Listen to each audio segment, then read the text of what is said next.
خلال الفيديو انا هجيب لك من الاخر وهقول لك تشتري ايه من كل شركة من الشركات، سواء كانت شاومي، ريلمي، اونر، سامسونج، اوبو، من اقل حاجة من كل شركة من الشركات لحد نهاية الفئة المتوسطة عند كل شركة منهم. ودي الموبايلات اللي انت تشتريها في نهاية السنة وتكمل معاك للسنة الجديدة ومش هتواجه مع الموبايلات ده اي مشاكل، والاهم ان اسعارها دلوقتي تعتبر كويسة. اي موبايل مش هذكره في الفيديو ده من اي شركة من الشركات اعرف على طول ان الموبايل ده مش بيقدم قيمه مقابل سعر. قبل ما اقول لك اي حاجه ما تنساش لايكك، سبسكرايبك الرايق، وتفعل زر الجرس عشان يوصلك منا دايما كل جديد. لايكك وشيرك بيفرقوا كتير جدا في انتشار الفيديو. هانت خلاص احنا فاضل لنا على فكره 2000 ونوصل 100000 مشترك، فزق معانا كده خلاص الرحله هانت قوي قوي. وكمان ما تنساش تتابعنا على صفحه الفيسبوك، هسيب لك اللينك تحت في الديسكربشن.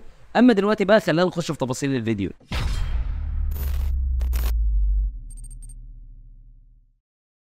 اهلا وسهلا بكم، انا محمد ودي قناه ام ريفيوز.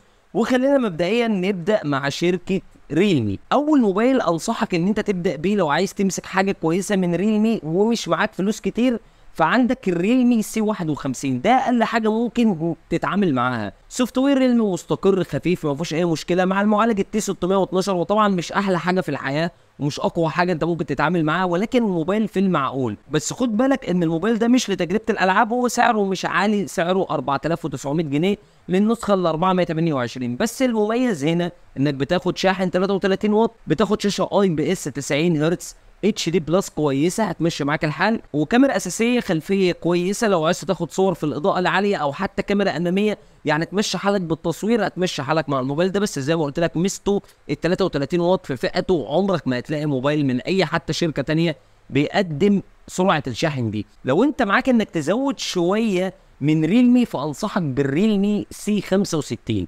النسخه بالتحديد ال 628. ومن هنا انت تقدر تعتمد على موبايلك في استخدام يومي زائد تجربه الالعاب بدون اي مشكله، لان الموبايل ده بيجي بمعالج جي 85. وبتدفع كام؟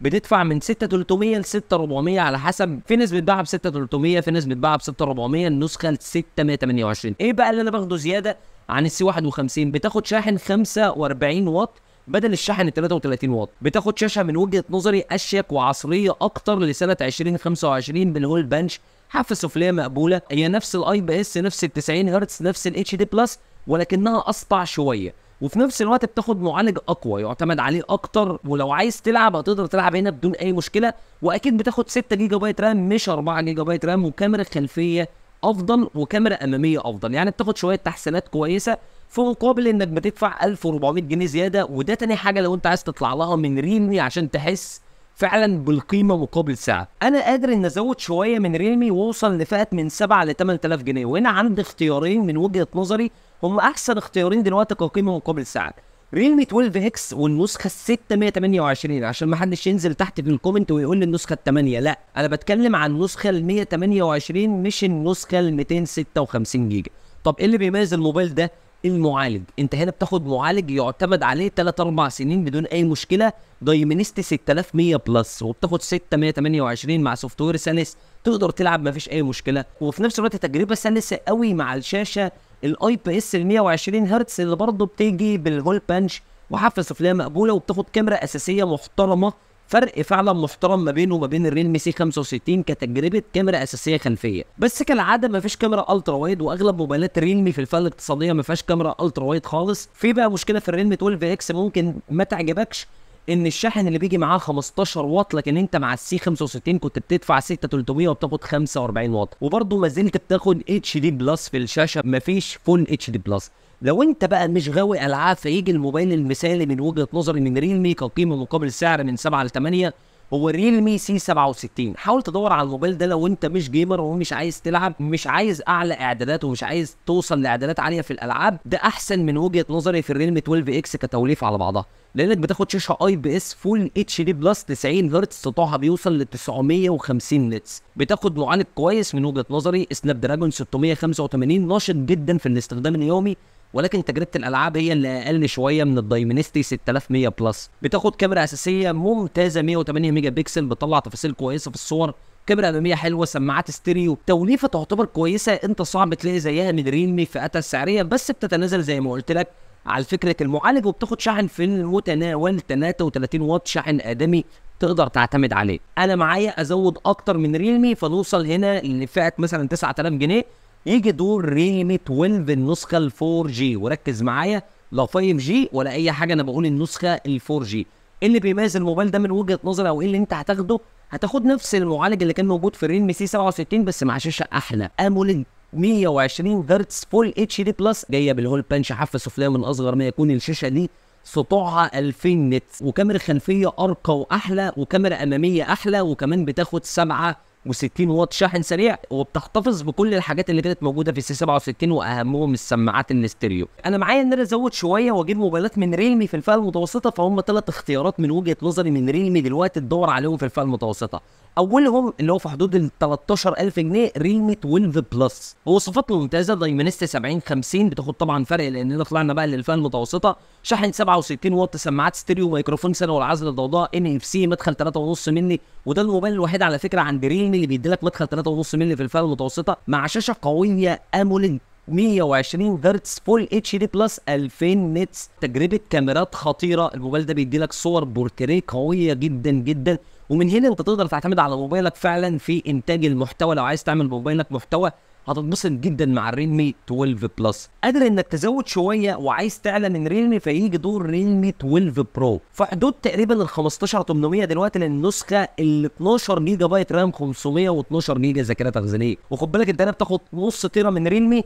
وايه الفرق بينه وبين الريلمي 12 بلس؟ من وجهه نظري انا شايف ان الريلمي 12 برو انشط في الاستخدام اليومي من الريلمي 12 بلس، لكن الريلمي 12 بلس اقوى في استخدام او في تجربه الالعاب. كاميرات الريلمي 12 برو احلى بكتير، كاميرا اساسيه، كاميرا الترا وايد، وفي نفس الوقت معاك كاميرا 2 اكس اوبتيكال زوم حقيقي، مش بقى بتاخد من السنسور، لا هنا السنسور الموجود 2 اكس حقيقي، وبتدي لك لحد 20 اكس، وتصميم افخم من وجهه نظري مع الاحتفاظ بالسماعات الاستيريو، 67 واط بطاريه 5000 ملي امبير. ولكن للاسف الريلمي 12 برو بيفتقد مدخل 3.5 مللي اللي موجود في الريلمي 12 بلس. واخيرا لو قادر توصل بقى وتجيب ريلمي 12 برو بلس، ده اعلى حاجه من ريلمي حاليا في الفئه المتوسطه، الفئه المتوسطه اللي هي تحت 20000 جنيه. ريلمي 12 بلس هتاخد ايه في زياده عن الموبايلين دول؟ هتاخد معالج اقوى من الاثنين، سناب دراجون 7 اس جين 2، نفس الشاشه الموجوده بالظبط في الريلمي 12 برو، الاموليد ال 120 هرتز، الكيرف اللي شكلها شيك والتصميم الشياكه، الشحن ال 67 واط، البطاريه ال 5000 ملي امبير. ولكن ريلمي 12 برو بلس تطلع له لو انت عايز تجربه كاميرات متوحشه، كاميرا اساسيه، كاميرا 3 اكس اوبتيكال زوم، وبتدي لك لحد 120 اكس ديجيتال زوم، وكاميرا الترا وايد محترمه جدا جدا. لو عايز تبدا من شاومي مبدئيا كده، هات الشاومي 13 سي، ريدمي 13 سي موبايل كويس جدا، ما عنديش عليه اي اعتراض.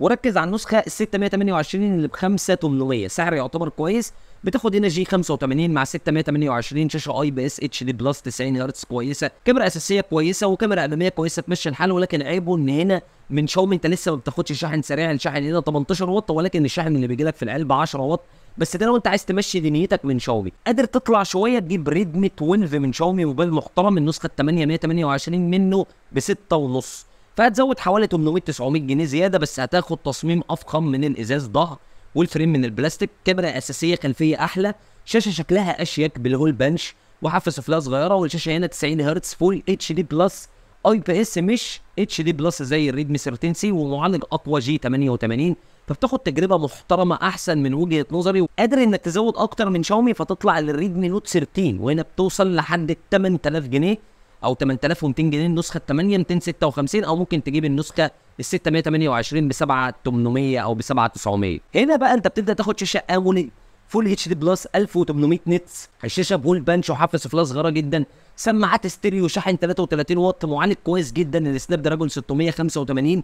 ولكن خليني اقول لك ان الريدمي 12 اقوى شويه في تجربه الالعاب، لكن كاستخدام يومي انا عجبني الريدمي نوت 13 الصراحه، وخصوصا الكاميرات، كاميرا اساسيه، كاميرا الترا وايد بقى ما بنلاقيهاش من اي شركه دي في الفئه الاقتصاديه، دايما شاومي وسامسونج اللي بيدونا الكاميرا الالترا وايد، فبتاخد تجربه حلوه من وجهه نظري، تجربه ممتازه. قادر بقى تطلع للفئه المتوسطه، فعندك الريدمي نوت 13 برو النسخه ال 5 جي، لو لقيته ما لقيتوش يبقى ما قدامكش غير الريدمي نوت 13 برو بلس اللي هو اقصى حاجه عند شاومي حاليا.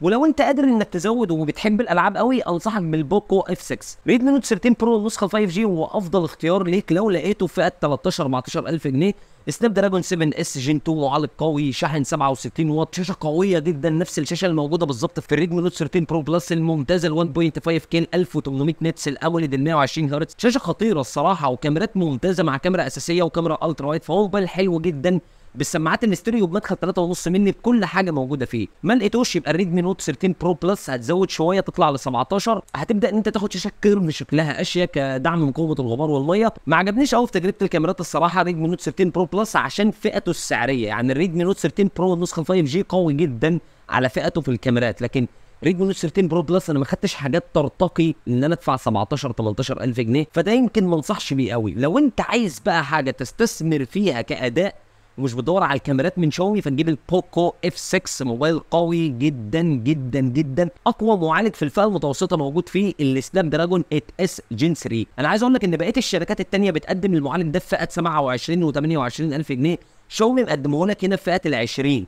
بس خد بالك ان البوكو شبه ريدمي نوت 13 برو بلس كده، مش احسن تجربه كاميرات، بس هو في الاداء متوحش مع 67 واط مع نفس الشاشه. بوكو اف 6 موبايل محترم، ولكن خد بالك مش لتجربه الكاميرات، او لو انت عايز تصور قوي انا ما انصحش بشاومي الصراحه في الفئه المتوسطه غير بريدمي نوت 13 برو النسخه ال 5 جي. تعال بقى ننتقل لشركه سامسونج. لو عايز تبدا من سامسونج تاخد تجربه حلوه، تجيب السامسونج اي 05 اس النسخه ال 628 ب 6000 جنيه بالظبط. كموبايل تعتمد عليه سنتين ثلاثه، بلاش 4 جيجا بايت رام لانها مش مضمونه قد كده، وما اعرفش السوفت وير ابديتس اللي جايه في الطريق او اللي جايه مستقبلا هتعمل ايه مع 4 جيجا بايت رام. انا ما اقدرش اجزم بحاجه زي كده، بس خليني اقول لك 6 جيجا بايت رام حلوين جدا، وبتاخد معالج 680 مع شاشه فول اتش دي بلس اي بي اس 90 هرتز كويسه جدا، كاميرا اساسيه محترمه الصراحه وبصمه كويسه، والكاميرات على قدها في الفئه دي، يعني من احسن الكاميرات اللي موجوده. واعرف انك بتاخد كاميرات في المقبول منه. عايز تزود شويه تطلع لفئه 7000 جنيه، فعندك السامسونج اي 15. ايه الزياده اللي بتاخدها؟ بتاخد معالج اقوى طبعا للاستخدام اليومي وتجربه الالعاب، جي 99 معالج محترم جدا من اقوى المعالجات في فئته. بتاخد شاشه اموليد 90 هرتز فول اتش دي بلس، هنا الوان حلوه بقى ومفرقعه. في نفس الوقت انت بتاخد تجربه كاميرات احلى مع كاميرا اساسيه وكاميرا الترا وايد وكاميرا اماميه. بس يظل طبعا مشكله سامسونج انك انت بتاخد شحن بطيء جدا 25 واط، والشحن للاسف مش موجود في العلبه، وكل الموبايلات اللي جايه من سامسونج اللي هذكرها لك بتعاني من نفس المشكله. قادر تزود شويه تاخد الاي 25 وهتوصل لفئه 9000 جنيه وتاخد النسخه ال 628. طب ايه الزياده على الاي 15؟ معالج انشط بكتير، اكزينوس 1280، معالج محترم جدا بالنسبه لي، كاميرات احلى مع تصوير 4K فيديو، وسماعات ستيريو مع شاشه اموليد ممتازه بنفس الشكل بس الحواف اصغر، وفي نفس الوقت بتاخد 120 هرتز مش 90 هرتز. قادر انك تطلع اكتر، مش عاجبك الشاشات دي وعايز حاجه من هول بنش من سامسونج شكلها شياكه، هتطلع لفئه 13000 او 12800 وتجيب السامسونج اي 35.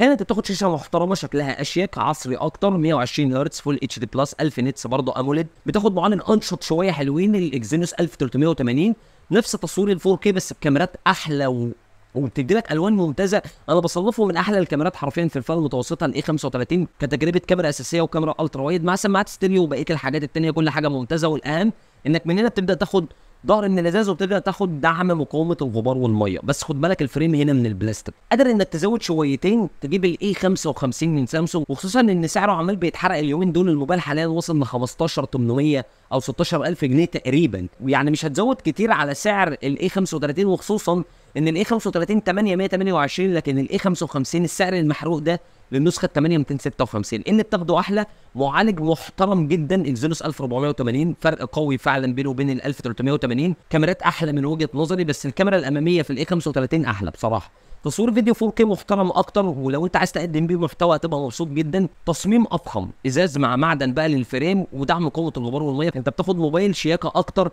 اليجنت اكتر من سامسونج، ده حاجه تعتبر فخمه قوي. نيجي بعد كده للشركه اونر. تشتري ايه من اونر؟ لو عايز تبدا راي اونر اكس 7 بي، يعني احنا لو هنبدا من اونر هنبدا من اول 8000 جنيه. هتاخد سماعات ستيريو حلوه، هتاخد شحن 35 واط، بطاريه كويسه جدا، هتاخد شاشه حلوه بالهول بنش، حافه سفليه مقبوله، فول اتش دي بلس اي بي اس 90 هرتز، معالج كويس 680، كاميرات كويسه مع كاميرا اساسيه وكاميرا الترا وايد، فهو توليفه حلوه جدا من اونر، بس الموبايل قديم مش هيكون باحدث نسخه اندرويد، خد بالك من النقطه دي. قادر انك تطلع شويه من اونر، هتجيب الاونر اكس لاين بي، هتلاقيه في حدود من 12800 وانت طالع بقى، في نسخ ضمان دولي وفي نسخ ضمان محلي. ده احسن اختيار عند اونر من وجهه نظري، في نص الفئه المتوسطه كده. موبايل ممتاز، يعني سناب دراجون 6 جين 1 مع كاميرات كويسه جدا، الكاميرا الاساسيه 108 ميجا بكسل خطيره، تصميم من الجلد، عندك شاشه قويه جدا 1200 نتس اموليد، الشاشه كيرف شكلها شياكه 120 هرتز، قادر انك تطلع اكتر من اونر توصل ل 20 21 الف جنيه. فانصحك بالاونر 200 الجديد. تجربه كاميرات قويه مع كاميرا اساسيه وكاميرا الترا وايد، وكمان عندك كاميرا بتدي لك 2.5 اكس زوم وبتوصل معاك لحد 50 اكس، وده حاجه ممتازه، مفيش موبايل بيعمل كده في فئته، مع معالج سناب دراجون 7 جين 3 ممتاز، وشاشه قويه جدا بتوصل ل 4000 نتس اموليد كيرف، الشاشه 120 هرتز. فالموبايل ده مواصفاته خطيره جدا جدا جدا، مع شاحن ما بيهزرش 100 واط، ومعاك بطاريه قويه جدا 5200 ملي امبير. فانا شايف ان الموبايل ده ممتاز، لو انت بتفكر فيه هاتوا الموبايل، فعلا صفقه حلوه جدا دلوقتي. اخر بقى شركه نختم بيها هي اوبو. عايز تبدا من اوبو خليك في الاوبو اس 3 اكس اللي ب 6000 جنيه، النسخه ال 428، بتاخد شاشه عصريه بالهول بنش، حافه سفليه صغيره، معالج يمشي الحال جدا 6 اس جين 1. خد بالك ده غير ال 6 جين 1 خالص، ده معالج اقتصادي بس يمشي الحال، مع سوفت وير اب مستقر، قوه الشبكات، تليفون يمشي حاله، والكاميرا تقول معاك. بس اهم حاجه في الموبايل ده ال 45 واط، وان الموبايل ده مقاوم الى حد ما للصدمات، ولكن مش ضد الكسر، اي موبايل ممكن يتكسر عادي. قادر انك تزود شويه وعايز اداء اقوى شويه، ممكن تجيب الاوبو اي 60 النسخه ال 128 جيجا في حدود ال 7800 تقريبا، بتاخد سماعات ستيريو مع شاحن 45 واط هو، ولكن هنا المعالج محترم وفايق اكتر من ال 6 اس جين، وانا تاخد تجربه احسن بالنسبه لي مع فكره السماعات الاستيريو، مع الاحتفاظ بنفس الشاشه، وكاميرا خلفيه بالنسبه لي احلى، وكاميرا اماميه احلى من الاوبو اي 3 اكس. قادر انك تطلع شويه في الفئه دي من اوبو توصل ل9 مثلا، فاقول لك الاوبو رينو 12 اف النسخه ال 4 جي، من هنا بتبدا تاخد شاشه اموليد 120 هرتز ممتازه، موبايل داعم لمقاومه الميه، معاك كاميرا اساسيه محترمه جدا، وكاميرا اماميه حلوه جدا، معالج كويس يمشي الحال على فئته السناب دراجون 685 زيه زي الريلمي 12، مع شاحن ممتاز 45 واط، بطاريه كويسه جدا 5000 ملي امبير هتكمل معاك اليوم، سماعات ستيريو، ولكن اعتراض عليه انه للاسف بيجي من غير ان اف سي، يعني ده اكتر حاجه مكرهاني في الموبايل الصراحه. واخيرا لو قادر انك تطلع للفئه المتوسطه فتجيب الاوبو رينو 11 اف، فئه من 12 ل 13000 جنيه، وما تزودش عن كده من اوبو، لا تروح لل 11 ولا اي حاجه، هو اخرك ال 11 اف. اوبو ما عندهاش موبايلات حلوه في الفئه المتوسطه قدام بتقدم قيمه مقابل سعر. شاشه اموليد 120 هرتز فول اتش دي بلس محترمه جدا في ال 11 اف، بس المميز فيه المعالج الدايمنستي 7050 اللي من اوبو عمرك ما هتاخد حاجه زي كده. بص على رينو 12 اف 5 جي الاحدث منه، هتلاقيه بمعالج اضعف منه بكتير، وفي نفس الوقت تصميم حلو بس هو ضعيف، يعني حاول تحط الموبايل في جراب محترم ضد الصدمات، لان التصميم فعلا ضعيف، بس كشاشه ككاميرا خلفيه كمعالج كتوليف على بعضها تعتبر حلوه جدا من اوبو، انا ما عنديش اي اعتراض تماما، وخصوصا انك بتاخد هنا تصوير فيديو 4K. دول بالنسبه لي افضل موبايلات من كل شركه من الشركات، افضل موبايلات حاليا بتقدم قيمه مقابل السعر، من ريلمي، من اوبو، من سامسونج، من شاومي، من اونر. كنت عايز اذكر انفينكس بس للاسف ما عندهمش غير الانفينكس هوت 40 اي، واكيد مش محتاج ان انا اقول لك لو انت عايز الموبايل ده روح اشتريه، لانه فعلا صفقه حلوه جدا من انفينكس. ما تنساش لايكك سبسكرايبك وتفعل زر الجرس عشان يوصلك منا دايما كل جديد، وكالعاده انتظرني فيديو جديد. سلام.